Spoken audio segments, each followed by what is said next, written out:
చంద్రబాబు నాయుడు గారు వచ్చిన తర్వాత ఎలా ఉంది పరిపాలన? చాలా బాగుందండి. మేము అనుకున్న దానికంటే ఒక మెట్టు ఎక్కువే ఉంది.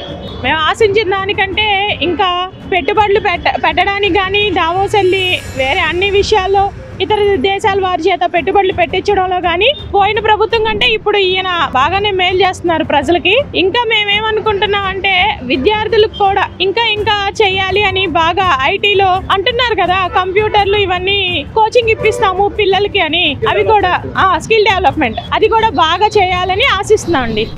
రాష్ట్రంలో ఎలా ఉంది పరిపాలన? ఎలా ఉంది? నిజంగా చెప్పాలంటే బాబు గారు వచ్చిన తర్వాత ముఖ్యంగా భవన నిర్మాణ కార్మికులకి, పేదవారికి, రోజువారు పనిచేసుకునే ఏ రోజుకి ఆ రోజు పనిచేసుకుని బతికే వాళ్ళకి చాలా జీవనోపాధిగా ఉందండి. ఎందుకంటే ఇసుక ఒకటి ఫ్రీగా వదిలేరు, పూర్తిగా పని దొరుకుతుంది, చక్కగా ఈ రోజుకి ఆ రోజు పని చేసుకొని బతుకుతున్నారు. ఈ రోజు రాష్ట్రానికి ఐటీ శాఖ మంత్రిగా ఉండి ఈ రోజు పెట్టుబడులు తీసుకురాగల నమ్మకం ఉందా మీకు? ఎందుకు లేదండి.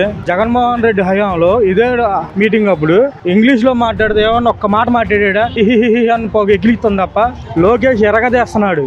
లోకేష్ టాలెంట్ వేరు. కంపల్సరీగా పెట్టుబడులు తీసుకొస్తారు.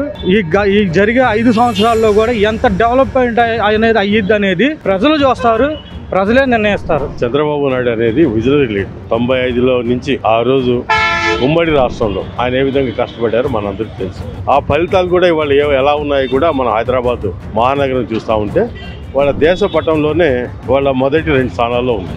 ఈరోజు చంద్రబాబు నాయుడు గారు నిన్న ఒక విశ్లేషకుడు బాగా చెప్పారు, హైదరాబాద్ తెలంగాణకి హైదరాబాద్ని చూసి పెట్టుబడి వస్తుంది, కానీ ఆంధ్రప్రదేశ్కి బాబు గారిని చూసి పెట్టుబడి వస్తుంది.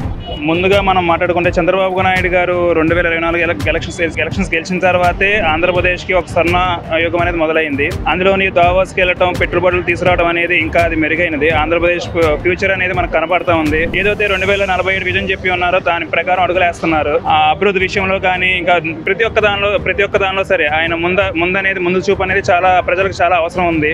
2047 కూడా అన్నిటికీ మించి అమరావతి అనేది ఆ క్యాపిటల్ ఆ స్టేజ్లో ఉంటుందని చెప్పి మనం భావిస్తూ ఉన్నాం.